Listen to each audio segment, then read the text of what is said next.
La Revue des vins de France, dans son palmarès 2021, décernait le titre des spiritueux de l'année à la distillerie Mété, située à Ribeauvillé. La philosophie de la distillerie, on va dire, c'est de faire des bons produits et pas forcément de faire du volume. C'est quelque chose, un objectif qu'avait toujours eu Jean-Paul Mété. Jean-Paul Mété a été reconnu dès le départ comme étant une distillerie qui fait des bons produits. Et quand nous, on avait repris la distillerie avec mon mari, notre objectif, c'était de faire tout aussi bien que Jean-Paul, peut-être même mieux. Et je pense que c'est ce qu'on a réussi à faire, toujours garder de très très bons produits.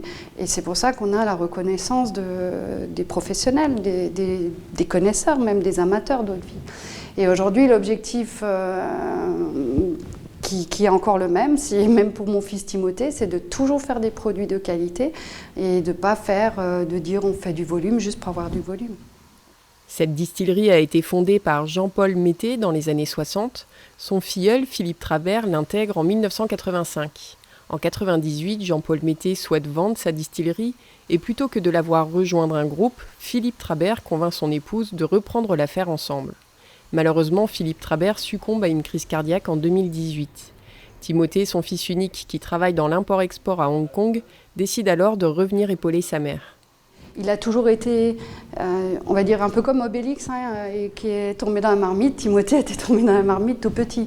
Il a toujours vu son papa distiller, il venait souvent à la distillerie. On l'a toujours impliqué quand on dégustait, que ce soit à la maison ou à la distillerie. Donc Timothée a toujours eu des connaissances par rapport à la distillation. Soit il a toujours entendu parler son papa sur comment trouver des bons fournisseurs, comment choisir les fruits, comment travailler les fruits. Donc toute cette partie-là, il l'a entendue et il l'a faite avec son papa. Bien sûr, il ne le faisait pas toute l'année puisqu'il était absent pendant 10 ans, il était parti en Chine. Il a fait un petit peu son bout de chemin, comme on dit. Aujourd'hui, c'est vrai que Timothée sait distiller, sait faire beaucoup de choses, mais il y a aussi beaucoup de choses qu'il ne sait pas, qu'il va devoir apprendre de lui-même.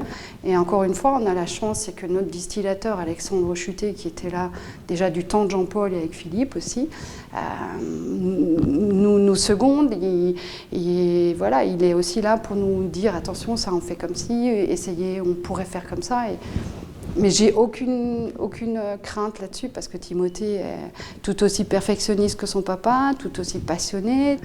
Cet esprit artisanal, cet esprit de faire des bonnes choses, donc il n'y a aucune raison qu'il n'y arrive pas.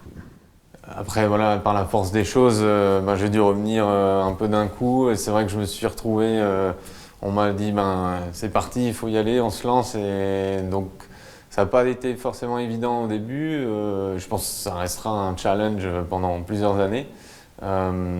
Mais c'est un beau métier, c'est un métier que j'ai toujours voulu faire et que je vis pleinement avec passion. Après, c'est un métier difficile parce qu'il y a des horaires déjà très longs. En général, 6h, 19h en continu en période de distillation.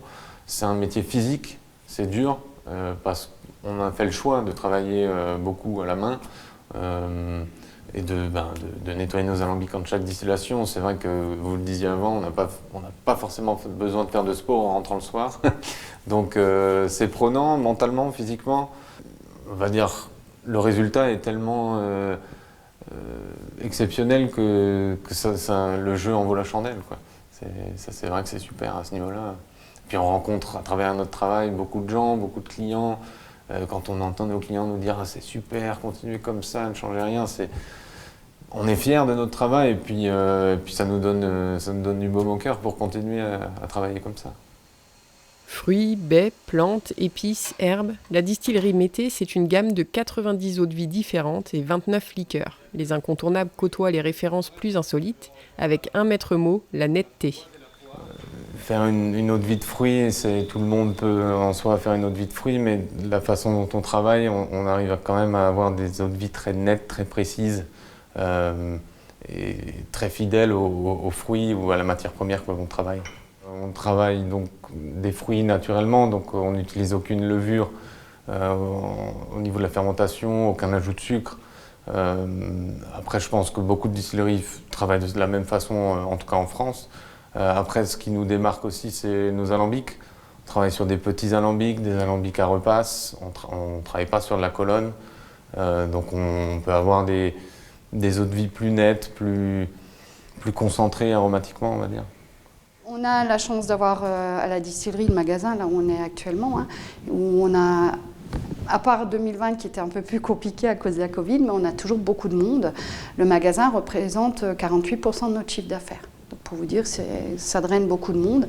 Des gens qui viennent un peu de partout, ça peut être une clientèle française comme étrangère du monde entier.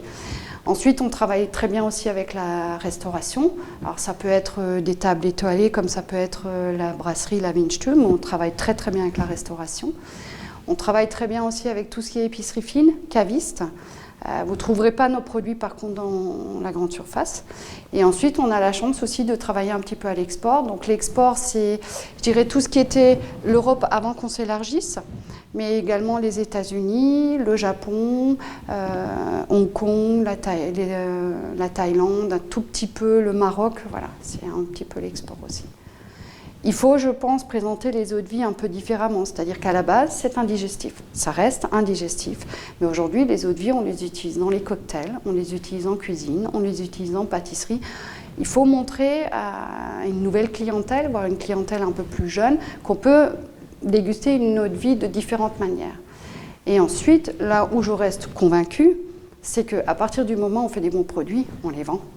Le poivre de Sichuan, vous l'utilisez par exemple en cuisine, dans du salé ou en pâtisserie côté sucré. Vous faites un bon sorbet fraise arrosé à l'eau de vie de poivre, c'est magnifique. On peut l'utiliser pour flamber, que ce soit une viande, un poisson. Voilà. On a de l'eau de vie, un spiritueux d'ail, ça va être que pour la cuisine. Vous flambez des gambas, vous faites même dans une simple vinaigrette ou sur un gigot d'agneau. J'ai même des mixologistes qui utilisent notre eau de vie d'ail pour faire des cocktails, comme style de Bloody Mary. Donc il y a beaucoup de choses. Le gingembre, c'est pareil. Le gingembre sur un poisson, ou tout simplement même avec un Schweppes. On peut le prendre en tant que digestif, mais on peut l'utiliser même avec un Schweppes. Donc c'est ça qu'il faut, c'est ce message-là aujourd'hui qu'il faut passer pour justement éviter de dire que nos produits sont des produits vieillots et qu'on va oublier. Et on a la chance de travailler justement avec des chefs pâtissiers, des chefs, pour ne citer par exemple que Christine Ferber, qui travaille avec nos eaux de vie, pour faire certains, elle fait des birraveka avec notre eau de vie. Donc voilà, c'est utilisé de différentes manières. Oui. Prochaine étape pour la distillerie, la sortie d'une nouvelle bouteille, directement identifiable et estampillée à leur nom.